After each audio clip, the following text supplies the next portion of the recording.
본 방송에서 제공하는 투자 정보는 투자 판단에 대한 조언입니다. 방송에서 제공하는 주식의 가치, 가격 상승 및 가격 하락에 대해서는 방송사에서 보장하지 않습니다. 헤드라인 뉴스입니다. 뉴욕 증시에서 주요 지수는 미국과 주요국의 무역 충돌에 대한 긴장이 지속하는 가운데 전일 급락에 대한 반작용으로 소폭 올라 마감했습니다. 뉴욕 증권거래소에서 다우존스 지수는 전장보다 0.12% 상승한 24,283.11에 거래를 마쳤고 S&P 500 지수는 0.22% 오른 2,723.06에 기술주 중심의 나스닥 지수도 0.39% 상승한 7,561.63의 장을 마감했습니다. 국제유가는 미 법무부가 예상보다 강경한 이란 제재 방침을 밝히면서 급등했습니다. 월스트리트저널과 CNBC 등 주요 외신에 따르면 미 국무부의 고위 관계자는 이란 원유 제재에 대한 일체의 유예는 없다면서 모든 국가가 11월 4일까지 이란산 원유 수입을 전면 중단해야 한다고 밝혔습니다. 뉴욕 상업거래소에서 8월물 서부 텍사스산 원유 가격은 배럴당 3.6% 급등한 $70 53센트의 장을 마감했습니다. 미국의 주택가격이 주택담보대출 금리가 상승한 영향으로 상승률은 둔화됐지만 상승세는 이어갔습니다. S&P 코어로즈 케이스 실러에 따르면 4월 전미 주택가격지수는 계절 조정 전 기준으로 각각 전월 대비 1.0%, 전년 대비로는 6.4% 상승했습니다. 전년 대비로 3월에는 6.5%, 2월에는 6.3%, 1월엔 6.2%를 기록하는 등 주택가격은 상승 탄력을 이어왔습니다. 4월 20개 대도시 주택가격은 전월 대비 0.8% 상승했고 전년 대비로는 6.5% 높아졌습니다. 지난달 반등했던 미국의 소비자 신뢰도가 이번 달 다시 하락했습니다. 컨퍼런스 보드는 6월 소비자 신뢰지수가 전달에 128.8에서 126.4로 내렸다고 발표했습니다. 월스트리트에 따르면 애널리스트들은 128.1로 전망했습니다. 림프랑코 컨퍼런스 보드 경제지표 부분 디렉터는 소비자의 현재 상황에 대한 평가는 상대적으로 변하지 않았기 때문에 경제 성장 수준은 여전히 강하다고 말했습니다.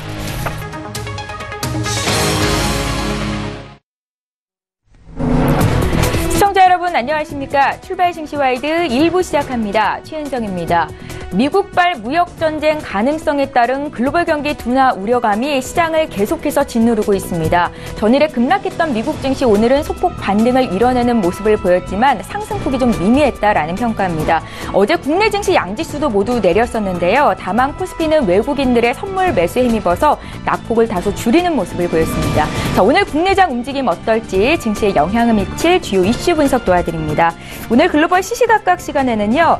할리 데이비슨이 공장을 국외로 이전하겠다라고 밝힌 가운데 미국 내 기업들의 엑소더스가 실제로 일어날지 전문가 의견 들을 거고요.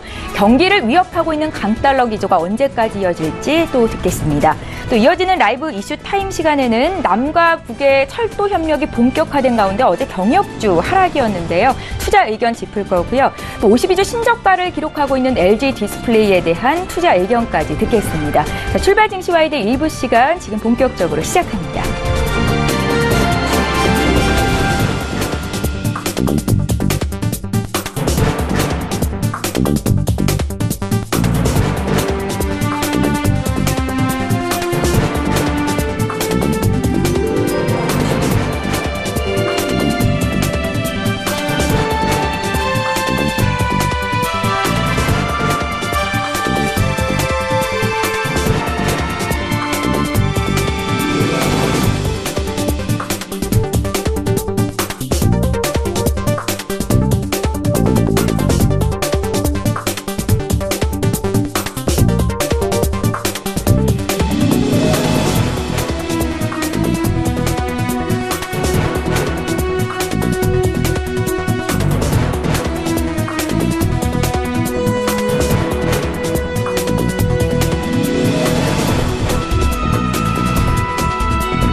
예, 시장의 중심이 되는 이슈 분석 도와드리는 시간입니다. 글로벌 시시각각 오늘은 헌터스 경제연구소 김진석 소장 모시고 자세한 이야기 듣겠습니다. 선생님 안녕하세요. 안녕하세요. 예, 한반 미국 뉴욕 증시가 소폭의 반등을 보였습니다. 전일에 급락했다가 그래도 다소 만회가 된 건데요. 이 미중 간 무역 갈등에 대한 우려감은 지속되고 있는 거잖아요. 오늘 시장을 움직인 주요 이슈는 어떤 것들이 있겠습니까? 네, 오늘 미국 증시가 상승했는데요. 예. 기황을 좀 보니까 상승이라는 표현보다도 소폭 반등, 그리고 어저께 급락에 의한 반작용이다, 이런 모습이 있기 때문에 네. 오늘의 모습을 상승으로 보기 좀 약간 어렵다, 이렇게 말씀드려보겠고요. 자, 아시는 것처럼 어저께 미국의 통상 이동평균 200일선인데요. 200일선이 깨졌다, 이런 부분들이 어저께 좀 충격으로 다가왔던 것 같습니다. 통상 국내 증시는 주식하시는 분들이 기본적으로 틱 차트, 이런 차트도 주로 보시기 때문에 200일 이평이 어떤 의미가 있나 하더라도 미국의 투자자들은 상당히 롱텀으로 보기 때문에 의미가 좀 크게 나오고 있다 보겠고요. 잠깐 좀 화면을 보시면서 미국 지수 관련돼서 200일 이평선을 깨진 적이 언제 있나 좀 말씀을 좀 드려보겠습니다. 예. 자, 보시는 HTS 보면 미국의 다우 지수의 트렌드를 보이겠는데요. 자, 이 빨간색 선이 200일선의 이동평균선입니다. 그러니까 200일 동안의 평균값을 가지고 있다고 말씀드려볼 수 있는 것 같고요. 2016년도를 잠깐 보시면 좋겠는데요. 2016년도 정확하게 보시면 기본 6월 27일입니다. 6월 27일 요 정도 되는데요. 이때 어떤 일이 있었냐면, 즉, 영국이 이제 우리는 유로존을 탈퇴하겠다. 즉, 브렉시트 충격에 의해서 미국의 모처럼 2016년 이후에 200일 이평선 깨진 날이고요. 또한 어제 관련돼서도 200일 이평선 잠깐 깨졌습니다. 물론, 현재 200일 이평을 좀 제가 체크해 보면 24,280선이기 때문에 현재 주가를 보면 기본적으로 200일 이평선과 맞아졌다는 걸 보면 최근의 주가의 트렌드가 지금보다는 하락, 즉 베어마켓으로 돌아갈 수 있다, 이런 부분들이 일단 충격으로 좀 작용하고 있다 보겠고요. 예. 중요한 것은 미국만이 200일 이평선이 좀 깨졌냐, 이런 부분도 있겠지만 중국 상하이 지수를 좀 보셔야 될 것 같습니다. 자, 눈에 띄는 것들은 중국 상하이 지수는 올해 2018년도 1월달 이후에, 즉 3,500선 이후에 이제 300선이 깨졌다, 이런 말씀을 드리기 어려울 정도로 300선에 있어 200 기본선도 꺼졌고요. 자, 300일 이평선에 이어서 상당히 좀 급락했습니다. 자, 최근에도 왜 이렇게 급락했을까요? 제가 볼 때는 많은 분들이 아시겠지만 예. 미국과 중국의 이 무역 전쟁, 실은 서로 간에 총을 쏘는 그런 전쟁보다 무역 전쟁이 상당히 더 커질 수 있다, 이렇게 보겠고요. 따라서 최근 들어서 무역 전쟁 관련돼서 미국 측의 입장을 좀 잠깐 들어보겠습니다. 자, 트위터인데요. 자, 스티브 무누친입니다. 누구죠? 미국의 재무장관입니다. 재무장관이 어떤 얘기를 했냐면요. 최근 들어서 백악관 이런 얘기 했습니다. 즉, 중국의 2025, 즉, 2025년까지 성장점을 만들기 위해서 상당히 노력하고 있는데, 네. 자, 미국의 트럼프 대통령은 중국이 2025년까지 성장점 만들 수 있는 그런 품목들을 30일이니까 얼마 안 남았습니다. 30일 날 발표하겠다, 이런 얘기하고 있는데, 자, 보시는 것처럼 무누친 미 재무장관 다른 얘기하고 있습니다. 즉, 앞서서 강조드렸던 얘기가 백악관은 중국을 겨냥한다, 이렇게 보고 있는데, 재무장관은요, 여기 또 이렇게 나와 있습니다. 즉, 중국 관련돼 가지고 특정하지 않았다는 얘기를 하고 있기 때문에, 백악관은, 어떻게 보면 중국을 겨냥하고 있는데, 문희진 재무장관은, 결국 이것이 중국을 겨냥한 것이 아니다는 얘기하고 있고요. 좀 더 크게 보면, 미국의 어떤 테크놀로지, 여기 테크놀로지는 반도체뿐만 아닙니다. IT를 비롯해서 모든 걸 다 포함되고 있기 때문에, 결국 미국의 어떤 테크놀로지 관련돼서 어떻게 보면 비밀을 어떻게 빼가려고 노력하려는 모든 나라가 얘기하고 있습니다. 따라서 강조드리면, 백악관은 중국을 얘기하고 있는데, 미국의 어떤 미 재무장관은 차이나가 아니라 모든 나라가 포함되고 있다, 이런 부분이기 때문에 이제는 무역전쟁이 미중이 아니라 미국과 중국 이외에 모든 나라 포함될 수 있다, 이런 부분들이 약간 충격을 좀 보고 있다 보겠고요. 예. 다시 한번 그러면 우리가 통상 미국의 어떤 페이스북 비롯해서 종목들 좀 보셔야 할 것 같습니다. 자, 페이스북이죠. 페이스북 같은 경우에는 올해 상당히 많이 오히려 좀 상승하는 모습을 가지고 있습니다. 지난 4월달 어떤 일이 있었죠? 가지고 있는 데이터가 좀 이렇게 유실됐다, 그리고 해킹됐다, 그런 속에서 페이스북이 어떤 충격을 가지고 있지만, 중요한 것은 넷플릭스 같은 경우에도 최근 들어서 주가가 상승하고 있지만은 넷플릭스의 모습을 보면요, 통상 NFLX인데요. 넷플릭스 같은 경우에는 약간 의미를 좀 달리 가지고 있는 것 같습니다. 아시는 것처럼 넷플릭스 같은 경우에 최근 들어 주가가 여전히 급등하고 있고, 국내 몇몇 기업들이 미국의 어떤 넷플릭스와 관련을 가지고 있지만, 최근 들어서 소위 팡이나 종목들이 눈에 띄는 것들은 6월달 이후 예상보다 주가가 약간 약세를 보이고 있습니다. 이것이 기본적으로 주가가 트렌드가 하락을 갈지 모르겠지만, 앞서 강조드렸던 것처럼 미국 외의 나라도 기술 관련돼서 갈등이 보이고 있다면, 미국에 있는 팡 종목들이 결국 지금의 상승보다 하락할 여지가 커지고 있다는 거 말씀 말씀드려보겠고요. 종래 보면 미국의 어떤 200일 이평선을 깨지고 있다 이런 부분들은 이제는 베어마켓으로 가는 시그널을 기술적 차트와 기술적 지표가 시장에 좀 시그널을 좀 보내드리고 있다 이렇게 네. 말씀드리겠습니다. 네, 좀 다소 부정적으로 보고 계시네요, 소장님. 근데 기본적으로 뭐 예. 데이터가 기본적으로 200일 이평선이라는 것이 200일간의 평균값인데요. 예. 최근 들어서는 200일 이평선 계속 올라갔던 어떤 데이터가 결국 주가가 밀리기 때문에 그만큼 200일 이평선에 밀린다는 거 보면 총 합계로 보면 결국 주가는 베어마켓으로 가는 것을 예. 앞서 강조드렸던 것처럼 200일 이평선에서 어떤 답을 찾을 수 있다고 말씀드리겠습니다. 예, 도널드 트럼프 미 대통령이 이 일자리를 늘리겠다면서 촉발한 무역 전쟁이 오히려 미국의 부메랑으로 다가오고 있습니다. 앞서 말씀해 드렸었는데 미국을 대표하는 오토바이 제조업체죠. 할리 데이비슨이 이 무역 전쟁을 피해서 유럽 수출용 오토바이 공장을 국외로 이전하겠다라는 계획을 발표했습니다. 가장 큰 문제가 되는 게 이런 미국 기업들의 엑소더스가 실제로 일어나는지 얼마나 빠르게 진행될지 등등일 것 같거든요. 소장 어떻게 보십니까? 그렇죠. 어떻게 보면 트럼프 대통령이 상당히 좀 노력을 많이 한 이유가 뭐냐면요. 예. 뭐 제가 가끔 이 자리에서 말씀 좀 드렸지만 기본적으로 무역 전쟁은 미국 트럼프 대통령이 미국의 어떤 국민을 지키겠다. 즉 미국 우선주의를 하다 보고 있는데 예상보다 이것을 어떻게 바라봐야 될지 좀 두 가지 의문이 있고요. 예. 다만 트럼프 대통령이 계속 관세 얘기라는 이유는 미국의 기업을 지키겠다 그런 관점이기 때문에 아직까지는 이게 결국 미국의 일자리를 증가할 수 있다 이런 평가가 있는데 뒤집어 보면 결국 미국 내 수입하는 그 관세가 부과가 된다면 미국의 소비자가 그만큼 비싼 가격의 해외 수입의 어떤 제품이나 이것을 구매하게 되고요. 이것이 큰 틀에서 보면 결국 일자리가 없어지는 것은 아닌가 이렇게 두 가지 의견이 상당히 양비론으로 존재하고 있다고 말씀드려보겠습니다. 네. 자, 그러다 보니까 트럼프 대통령은 약간 좀 의외의 얘기하고 있죠. 아시는 것처럼 그 할리 데이비슨 이게 실은 오토바이 지금 화면에도 보고 계시지만 저 오토바이가 상당히 오토바이 타시는 그 나이 드신 분들한테 로망입니다. 예, 중년 남성들의 그렇죠. 로망. 예. 우리가 그 양평이나 이런 데 가 보시면 머리에 이렇게 가죽 이렇게 띠를 또 하고 계시고 예. 상당히 저런 그 몇몇이 이렇게 다니시는 거 보면서 야, 인생 뭐 있나 저렇게 살아야 되는데 그런 로망이 있을 정도로 한국인뿐만 아니라 미국도 그 할리 데이비슨의 어떤 그 배기통의 소리가 이 말발굽 소리기 때문에 네. 상당히 로망이 있지만 어쨌든 그런 부분들이 이제는 그 미국 이외의 나라로 좀 가고 싶다 그런 부분들이 좀 의미가 있는 것 같습니다. 자, 그러다 보니까 트럼프 대통령은 좀 실망한 모습을 가지고 있죠. 왜냐하면 내가 이렇게 싸웠던 것이 결국 미국 내 기업들이 일자리 창출 이런 수익 창출을 위해서 노력하고 있는데 네. 왜 할리 데이비슨은 저렇게 하고 있지 상당히 좀 실망을 가지고 있는 모습을 가지고 있고요. 무엇보다도 기본적으로 그 할리 데이비슨의 어떤 그 공장이 캔사스시티입니다. 캔사스시티가 지난 트럼프 대통령 선거 과정에서 겨우겨우 이겼던 데이기 때문에 아무래도 트럼프 대통령이 이번에 선거 앞두고 있고 그러다 보니까 내가 할리 데이비슨에 있는 그 캔사스시티 이쪽을 좀 신경을 썼는데 오히려 또 해외로 나간다 그러니까 좀 실망이 섞인 그런 어떤 좀 푸념의 소리도 우리가 좀 들을 수 있다고 말씀드려보겠고요. 네.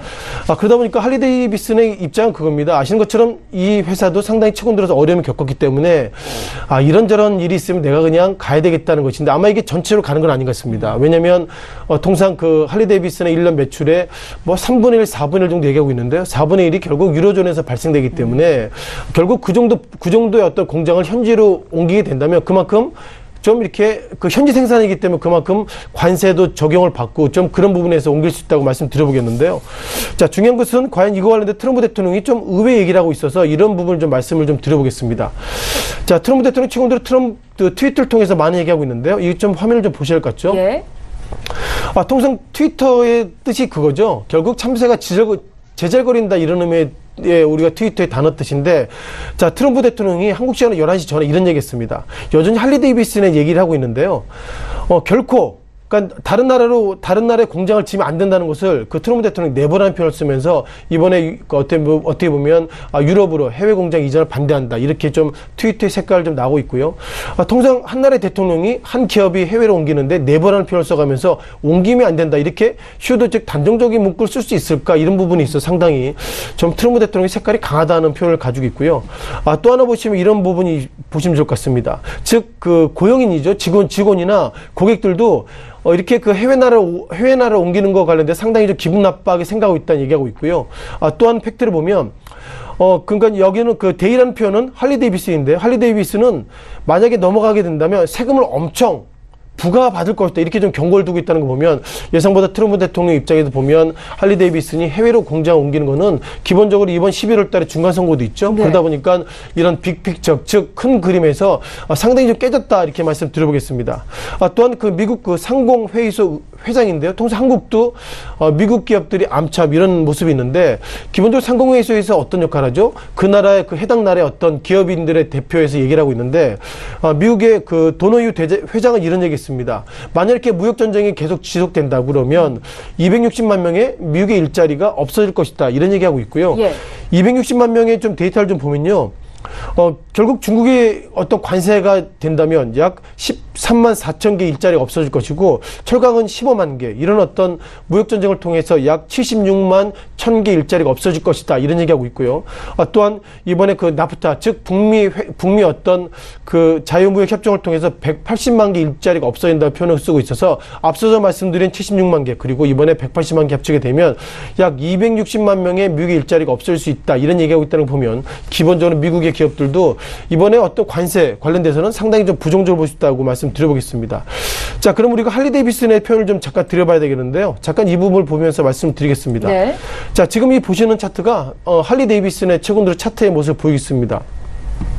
중요한 것은 2016년에 그 36달러 그러면 상당히 그 얼마 안 되죠. 왜냐하면 아마존이나 뭐 이런 그 미국의 어떤 주가들이 뭐 1000달러 넘어서고 있는데 전통 기업들의 할리 데이비슨의 주가가 작년 2016년 1월 달에 36달러 그리고 2017년도 어떻게 보면 트럼프 대통령의 취임 이후에 가장 성과가 좋아야 됨에도 불구하고 할리 데이비슨의 주가는 오히려 약세의 모습을 보이는 것 같습니다. 그러다 보니까 최근 들어서 그러니까 2018년도 들어서 어떤 얘기 있었죠? 결국 미국이 트럼프 대통령이 관세를 통해서 미국 기업을 지키겠습니다. 이렇게 얘기했음에도 불구하고 보신 것처럼 할리 데이비슨의 주가가 하락하고 있는데 여기서 두 가지 생각하셔야 될 것 같습니다. 즉 미국이 아무리 일자리 창출이나 관세를 통해서 미국 기업이 좋아지게 한다 하더라도 미국 기업 내에서 경쟁력이 없다면 그만큼 기술이나 이런 부분들이 부진하게 된다 그러면 할리 데이비슨의 주가처럼 아무리 국가가 도와준다 하더라도 결국 경쟁력이 없을 것은 아닌가 이런 모습이기 때문에 최근 들어서 할리 데이비슨의 주가 하락했다는 걸 보면 결국 이제 관세를 넘어서 국가가 각 기업들의 일자리 창출을 위해서 도와줄 수 있는 것은 없다고 보시면 좋겠고요. 기본적으로 뭐 자유민주주의가 경제 우선이기 때문에 정부가 입김이 개입하면 오히려 기업들이 안 될 수 있다. 이런 어떤 인덱스를 할리 데이비슨의 주가를 통해서도 확인할 수 있는 것 같습니다. 예, 하나만 더 여쭤보겠습니다. 미국의 달러화 가치가 올해 7%나 상승하면서 강달러 기조가 유지되고 있는데요. 이 우리뿐 아니라 신흥국 증시에는 이게 좀 압박을 가하고 있는 요인이 되는 것 같습니다. 강달러는 언제까지 지속될까요? 자, 미국의 강달러가 쉽게 말씀드리면 미국의 달러 가치가 비싸지는 거죠. 네. 미국 달러 가치가 왜 비싸지죠? 미국 경제가 앞서 강조드렸던 것처럼 트럼프 대통령의 이렇게 보호무역주의를 통해서 미국 기업들의 실적이 좋아질 것이고 또한 미국이 그 상반기 두 번 3월달, 6월달에 기준금을 올렸고요. 지금은 평가가 두 번 더 올린답니다. 즉 만약에 올해 한해 총 4번 올린다 그러면 결국 미국 경제가 좋아지기 때문에 금리를 올려도 미국 국민들이 모기지나 소위 그 대출 금리를 감당할 수 있어. 그런 관점을 올린다는 걸 보면 결국 미국의 경제가 좋아진다. 강달러는 이어질 수 있다. 이렇게 좀 말씀을 드려보면 좋겠습니다. 네. 기본적으로 월스트리트 저는 이런 표현을 쓰고 있는데요. 최근 들어서 미국과 중국이 무역 전쟁하고 있는데 트럼프 대통령이 예상보다 중국을 상대로 강하게 얘기하고 있는데 며칠 전에 시진핑 주석은 이런 얘기했습니다. 자, 미국이 만약에 내 왼쪽 뺨을 때린다 그러면 나는 주먹으로 때릴 거야. 이렇게 강한 스탠스로 바뀌었다는 걸 보면 결국 미국의 강달러가 이어지긴 이어지겠지만 이후에 중국이 어떤 액션을 취하느냐에 따라서 좀 움찔움찔한 모습은 좀 있겠다고 보겠고요. 따라서 11월 달 미국의 중간선거를 넘어서 트럼프 대통령의 재임 기간에는 기본적인 색깔이 강달러입니다. 따라서 누가 어떤 얘기 한다라도 미국의 트럼프 대통령이 일단 강달러를 유지할 수 있다 이런 말씀을 드려보겠고요. 예. 자, 그럼 이제 국내 증시가 좀 영향이 있겠죠. 아시는 것처럼 현재 그 달러 베이스가 원달러가 현재 1114원 60전에 끝났는데요. 예. 6월 초만 하더라도 1070원대입니다.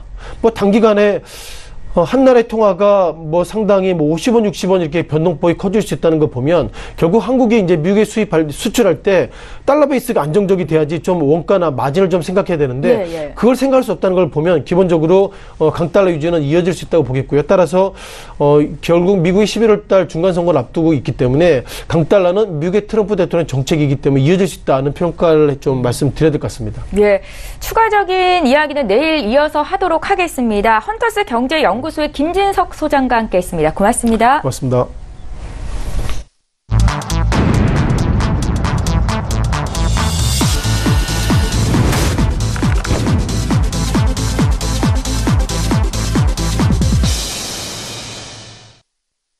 예, 이번에는 국내 시장 쟁점을 구체적으로 보겠습니다. 라이브 이슈타임 시간이고요. 오늘 한국투자증권의 김권진 차장 화상으로 연결해 보겠습니다. 차장님 안녕하세요.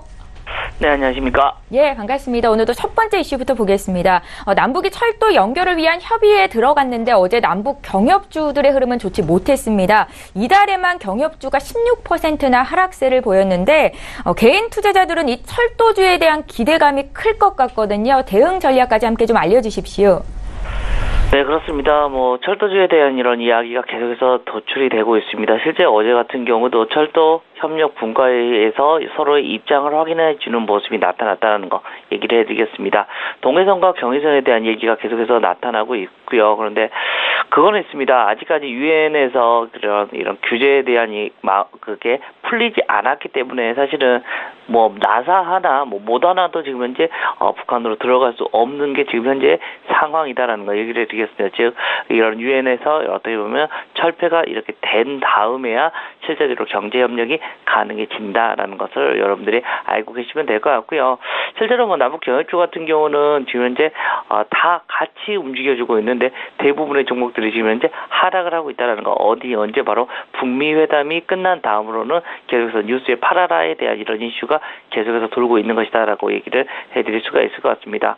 이러한 상황은 계속해서 좀 어쩔 수 없이 계속해서 당연시 이렇게 되고 있는 것이다라고 생각해 주셔야 될 것 같고요. 가지고 계신 분들한테는 지금 라인에서는 이제는 좀 이제 반등이 나와야 되는 구간인 것 같다라는 거 얘기를 해드리겠고요. 또 아직까지 가지고 있지 않은 분들은 지금부터는 조금 쳐다봐도 되는 구간, 그렇지만 시간이 조금 많이 걸릴 수밖에 없는 구간이다라는 거, 앞에서 얘기를 드렸던 유엔의 제재가 마무리가 돼야지만, 철폐가 돼야지만 우리가 실제적으로 시작이 되기 때문이다라는 거 얘기를 해드리겠고요. 그렇지만 어찌됐든 다음 달에 분명히 좀 경의선이나 동해선을 연결하기 위해서 한번 시사단이 파견은 된다고 합니다. 실제 여기서 어디가 어떻게 이어야 된다, 그리고 북한의 노선을 어떻게 해야지만 현대화 이런 철도로 바꿀 수 있을지에 대한 이런 고민을 한다고 한다라는 얘기를 드리겠습니다. 유엔의 대북 제재가 지속되고 있기 때문에 철도주가 급하게 움직일 가능성은 떨어지겠지만 지금 매수 시점이기도 하다라는 말씀이셨는데 구체적으로 어떤 종목들을 좀 보고 계신지 여쭤볼까요, 차장님? 대표적으로 대우AL 같은 이런 종목들이 가장 먼저 떠오를 수가 있을 것 같다라는 거 얘기해 드리겠고요. 그리고 현대 로템 같은 경우도 좀 가장 강하게 얘기가 많이 나오고 있는 종목이다라는 얘기를 해 드리겠고요. 주식 같은 경우도 마찬가지입니다. 사실은 철도에 그냥 관련주로 해서 어떻게 보면 그 유리를 만드는 곳, 어떻게 보면 그런 티켓을 파는 곳, 여러 가지 그렇게 다 같이 엮여서 가는데 결국은 현대 로템이 어떻게 보면 가장 대장주가 될 수 있지 않을까라는 얘기를 해드릴 수 있을 것 같습니다. 시청자 여러분들께서 가장 관심을 갖고 계신 그 종목들이 언급을 하셨습니다. 기억하셨으면 좋겠고요. 다음 이슈인데 이번엔 좀 안타까운 소식입니다. LG 디스플레이의 주가가 신저가를 기록하고 있습니다. 올해 1분기 23분기 만에 적자를 기록했다라는 소식인데요. 앞으로 LG 디스플레이는 회생 가능성이 없는 걸까요, 차장님? 이제 회생 불가능한 거는 절대 아닐 것 같다라는 거 얘기를 해드리겠습니다. 자, 지금 현재 상황이 다 안 좋게만 나오고 있는 것 같습니다. 실제로 레포트들이 나오면서 그동안은 그렇게 나오지 않았던 레포트들이 좀 많이 안 좋게 나오고 있다라는 거 얘기를 해드리겠고요. 이 회사 지금 현재 PBR 형식으로 좀 한번 관점으로 한번 생각해 보시면 좋을 것 같습니다.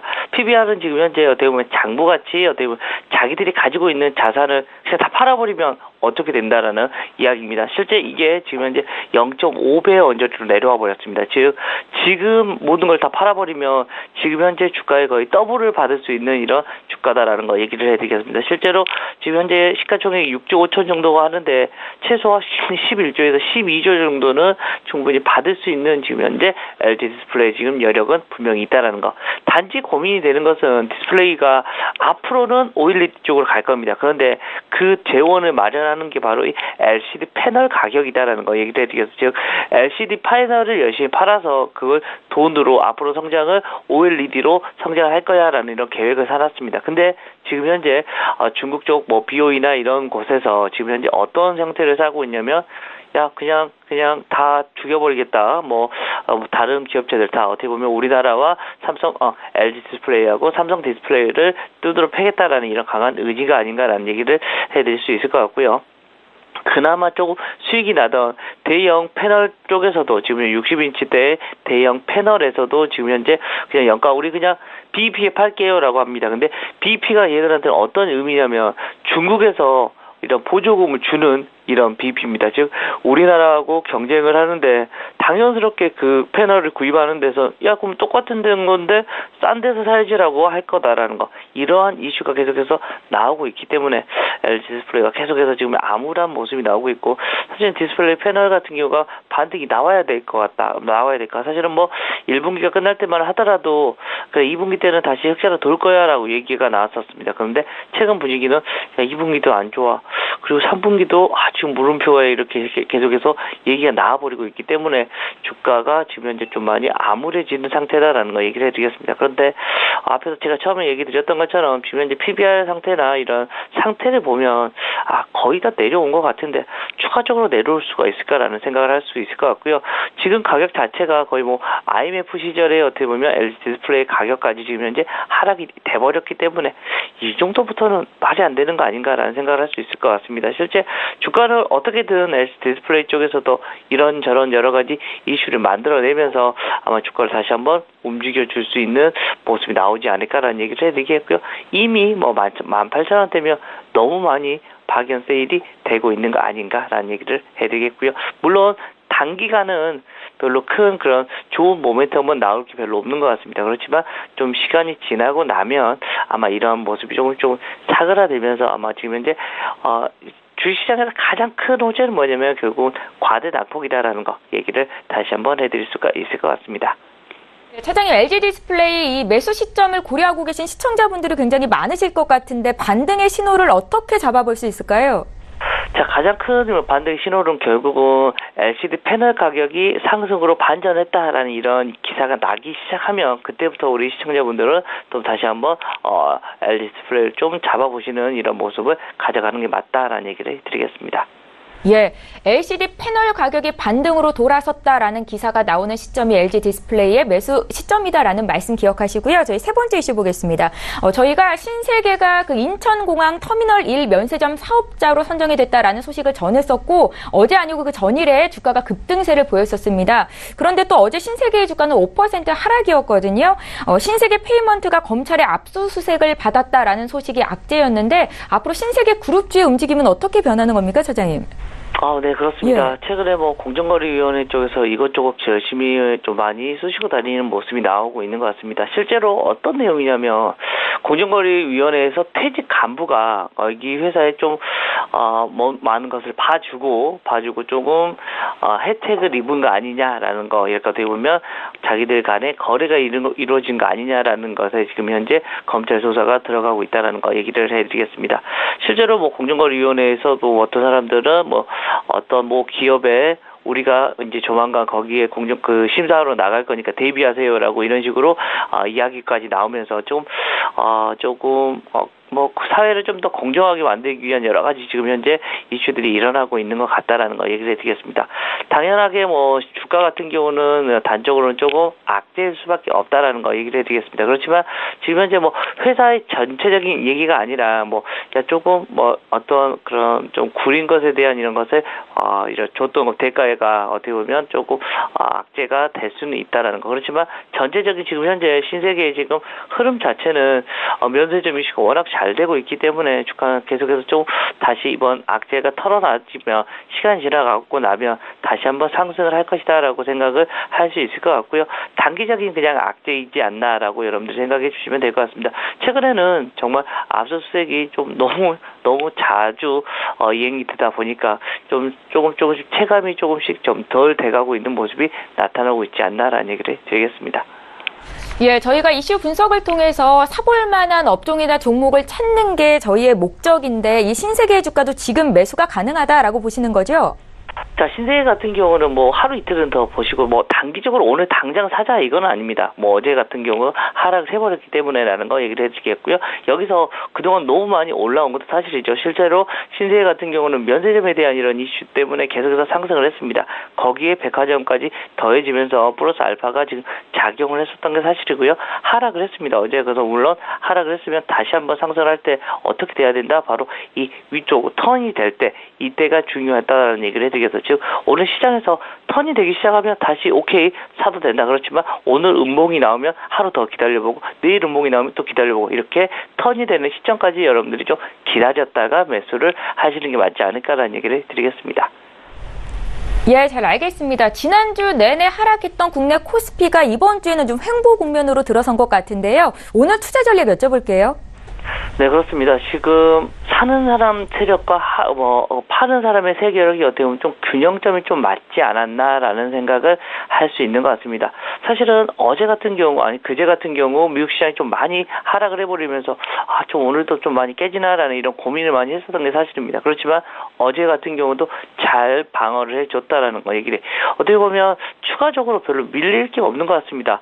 2350 이하에서는 어떻게 보면 추가적으로 굳이 여기서 파는 게 의미가 있나라는 얘기를 해드릴 수 있을 것 같고요. 지금 현재 라인들이 바로 이 PBR 한 배 구간 이하다라는 얘기를 해드리겠습니다. 즉 이것은 시간이 지나가면 분명히 올라올 수가 있다라는 거 얘기를 해드리겠고요.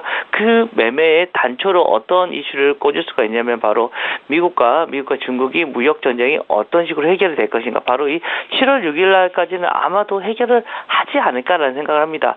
거기에 단초적인 이런 여건으로 바로 이 중국의 부수석이 이제 미국 쪽으로 이번 주 말이나 아니면 다음 주 초에 아마 넘어가는 걸로 알고 있습니다. 실제 거기서 아마도 서로 악수해주는 모습이 나오면 바로 분명히 그것은 또 우리나라의 리레이팅이 한 번 다시 올라와 줄 수 있는 바로 이 PBR 한 배 아래에서 한 배 위로 올라가 주는 하나의 단초가 될 수 있을 것이다 라고 여러분들이 생각해 주시면 될 것 같고요. 돌발 악재가 나더라도 이제 최근에 흐름을 보면 추가 하락은 조금 많이 제한적인 것 같다라는 얘기를 해드릴 수 있습니다. 단지 우리가 상승 모멘텀이 좀 부족하다는 문제가 이게 가장 큰 이 문제였다라는 거 얘기를 해드리겠고요. 그렇지만 어떻게 보면 다음 달로 넘어가면 어떤 게 있습니까? 바로 2분기 실적 발표 시즌이 돌아온다라는 거 여러분들 잘 기억해 주시면 좋을 것 같고요. 펀더멘트에 대한 이런 집중도가 높아질 전망이다라는 얘기를 해드리겠습니다. 즉 2분기 실적이 좋아지는 업종군이 있습니다. 바로 가장 크게 얘기가 나오고 있는 반도체군 여전히 여러분들이 열심히 보셔야 될 것 같고요. 소재나 호텔 레저 그리고 유통이나 건설, 운송까지 여러분들이 좀 관심 있게 봐보시면 좋을 것 같다라는 얘기를 드리겠습니다. 예, 쉽지는 않겠지만 잘 버티는 게 중요하겠다라는 생각이 듭니다. 지금까지 한국투자증권의 김권진 차장과 함께했습니다. 고맙습니다. 네, 감사합니다.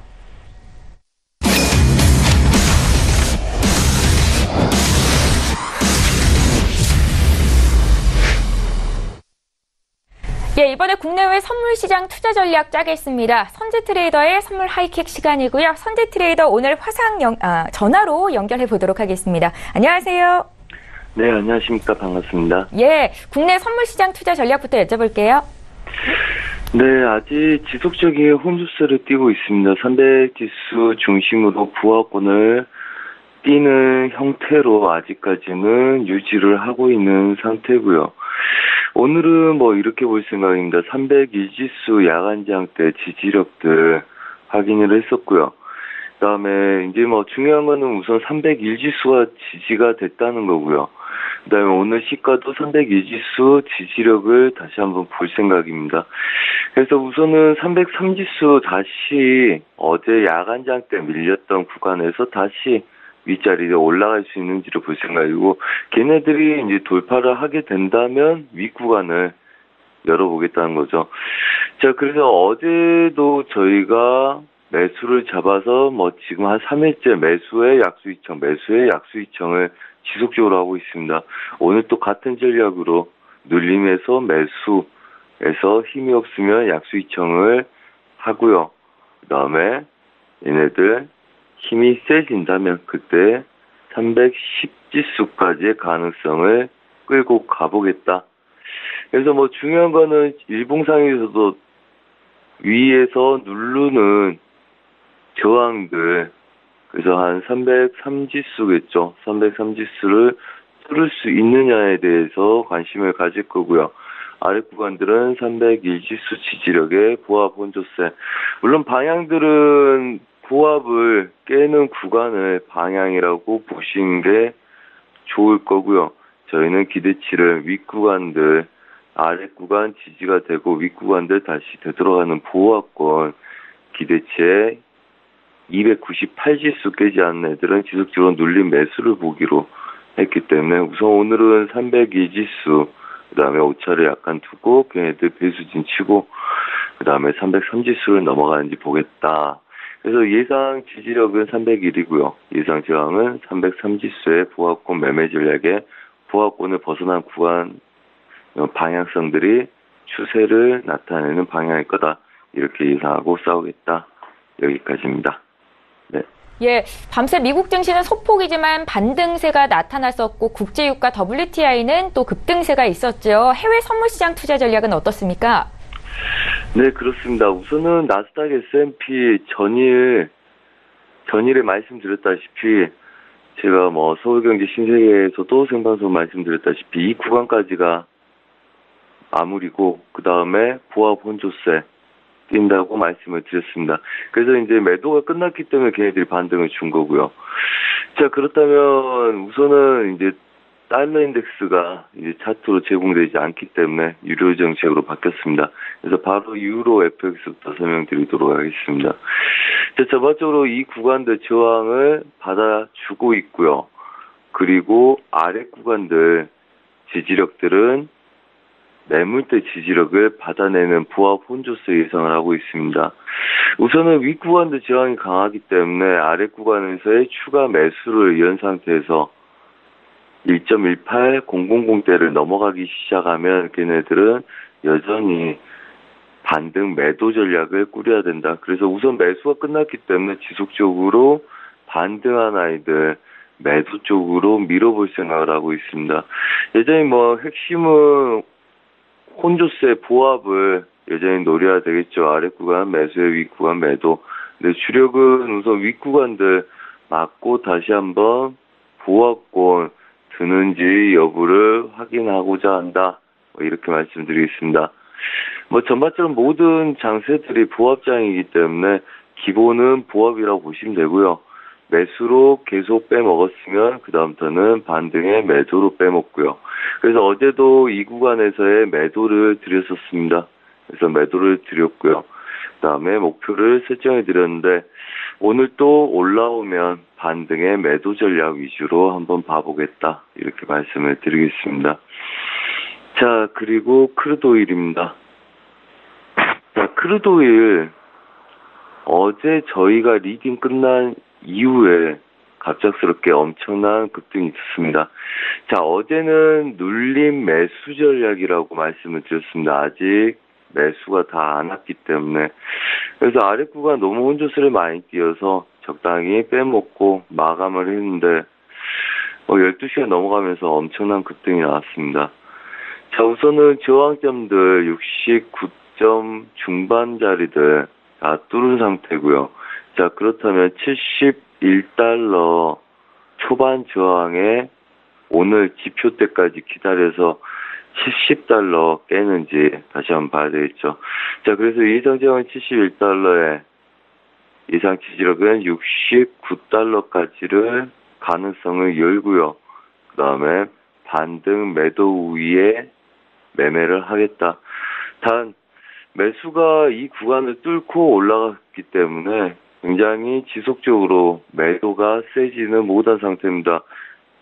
그래서 오히려 지표 때 기다렸다가 무너지는 걸 보고하시던지 아니면 아시아 유럽장에서 70.50이 무너지는 걸 보고 매도를 치시고요. 그 다음에 추가적인 급등이 있는 이후에도 아무래도 혼조세 보기 좋겠죠.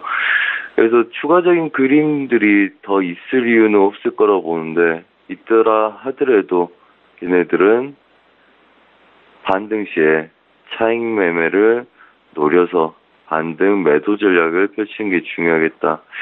굉장히 증산을 했는데도 불구하고 굉장히 고점 근처를 치고 있습니다. 하지만 70달러 이상부터는 여전히 노려도 되고요. 69점 후반, 그 다음에 71달러까지는 얘네들이 추가 여부는 칠 수 있는 구간들이고, 그 다음에 윗구간 더 치더라도 얘네들 전체적인 부합 혼조세를 노리는 게 가장 현명하기 때문에 오늘 추가적인 매수에 대한 위협이 있더라도 반등 매도 전략을 노리는 게 좋겠다.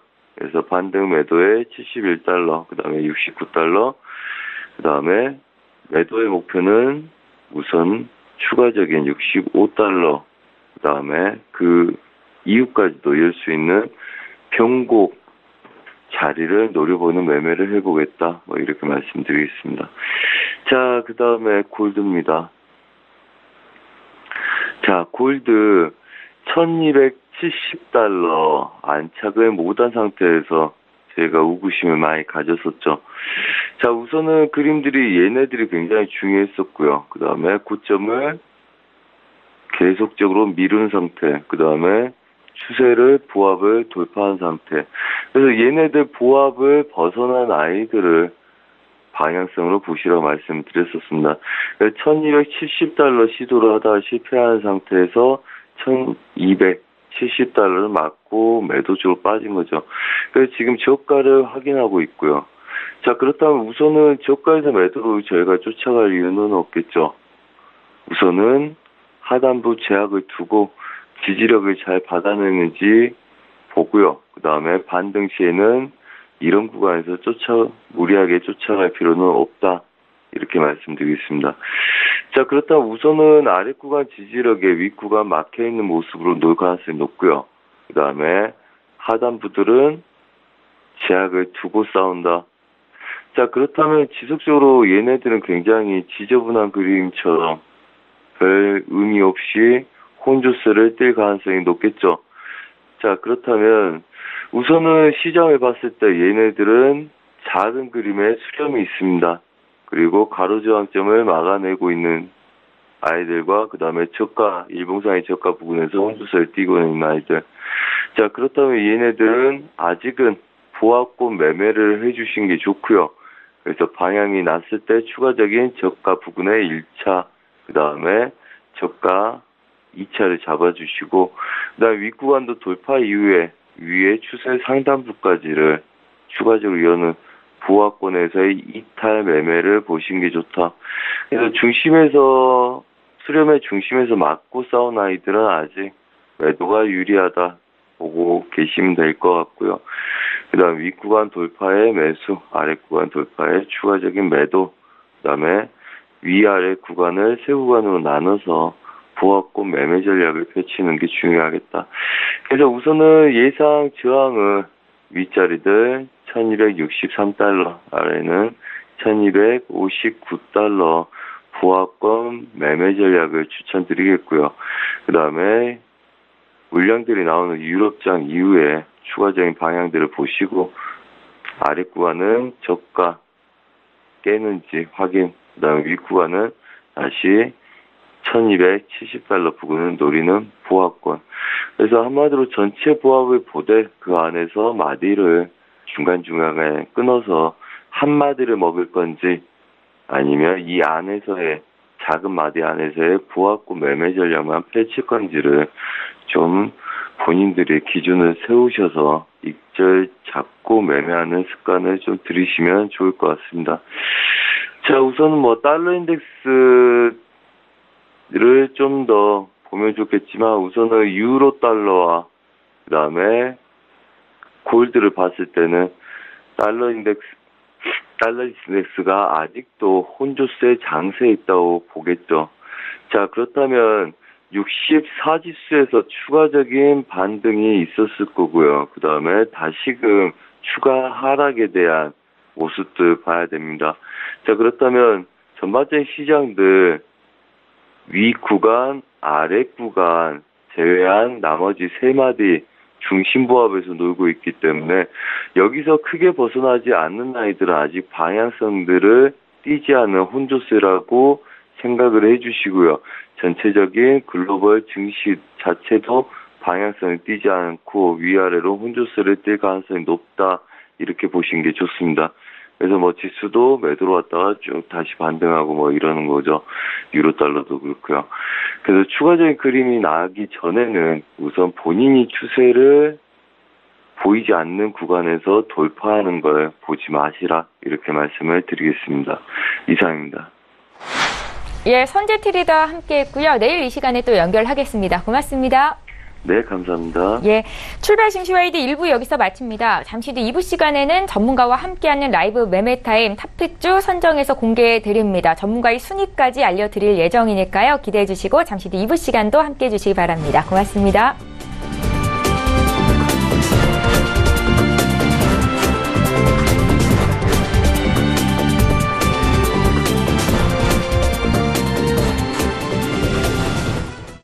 본 방송에서 제공하는 투자 정보는 투자 판단에 대한 조언입니다. 방송에서 제공하는 주식의 가치, 가격 상승 및 가격 하락에 대해서는 방송사에서 보장하지 않습니다.